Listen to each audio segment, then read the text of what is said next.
That is such devastating news. And here at home, we also have a fire threat across parts of central Texas. In fact, we have several burn bans up for all the counties shaded there. And I do want to mention we have a new wildfire in San Saba County that's burning 250 acres. It is 30% contained as of this evening, but something we are going to keep an eye on. It's called the Hamrick Fire. And again, that's in San Saba County. We are going to continue to see the fire threat over the next several days just due to the dry conditions. We haven't had any measurable amount of rain. That means anything above 1/100th of an inch here in central Texas. So that means since June, we've just been dealing with the drought worsening and worsening. And now we're at extreme drought for areas just to the west of the I-35 corridor. Here's the threat for the week. It's mainly including areas west of I-35, includes Temple, Cameron, all the way down into Georgetown, and then all the way up into Hamilton and Meridian. That's the fire threat through midweek. Now here's what you can do to prevent wildfires. Do not toss any lit cigarettes on the ground. Do not drag tow chains on the ground that can spark a fire.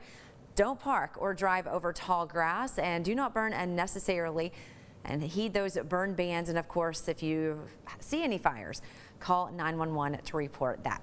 We had a cold front that came through yesterday. It's now stalled out across South Texas. Behind it, some north winds, but along that front, we have quite a bit of cloud cover, and we even had a few showers and thunderstorms in the Alamo City. But again, we are on the north side of that, and that has allowed temperatures to drop slightly. You can see right now temps are mainly in the 80s across the region. Those winds are starting to turn more easterly versus northerly that we had earlier today. So those winds will start to shift more towards the south tomorrow.